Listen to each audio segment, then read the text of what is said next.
Israel masih menghadapi perang multifront di tahun 2025, meskipun front di Suriah kini telah lenyap. Pada tahun 2024, Israel menghadapi berbagai ancaman termasuk dari Hamas di Gaza, Hizbullah di Lebanon, Houthi di Yaman, dan milisi di Irak. Seorang analis media Jerusalem Post mengklaim perang multifront menjadi tantangan besar bagi Israel. Sementara itu, Iran terus memberikan dukungan kepada kelompok yang menentang Israel. Meski awalnya berfokus pada Hamas, Israel harus mengatasi serangan dari Hizbullah dan juga Houthi. Konflik ini memunculkan lebih dari 200 rudal dari Houthi serta serangan udara dari Hizbullah. Adapun Iran juga meluncurkan ratusan drone dan rudal, akibatnya memperburuk situasi di Israel.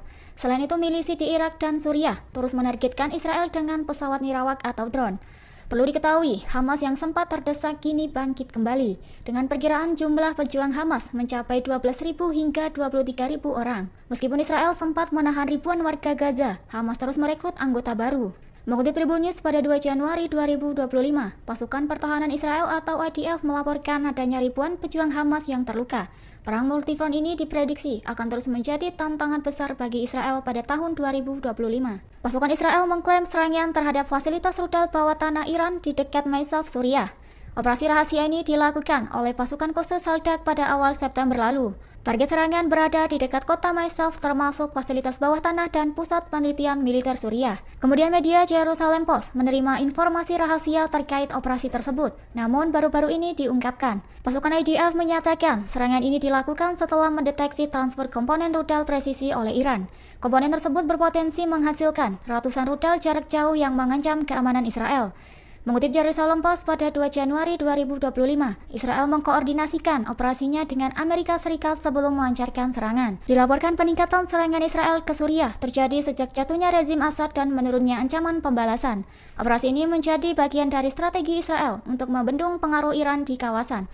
Dengan serangan ini, IDF menegaskan komitmennya melindungi keamanan Israel dari ancaman eksternal. Brigade Syuhada Al-Aqsa mengklaim menyerang pos pemeriksaan militer Israel di Awarta Nablus pada Rabu 1 Januari 2025.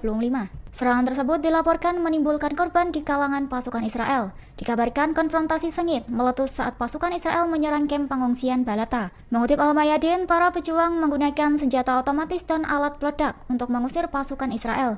Selain itu, pejuang perlawanan di tepi barat juga terlibat dalam konfrontasi sengit dengan pasukan Israel.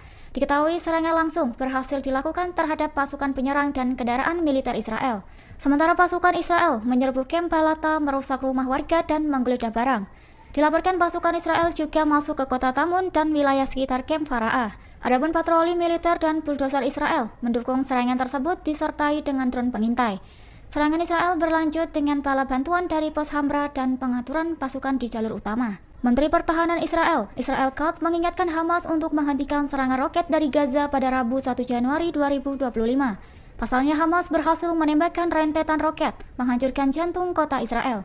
Katz menegaskan Israel akan meningkatkan serangan jika roket terus diluncurkan ke wilayah Israel.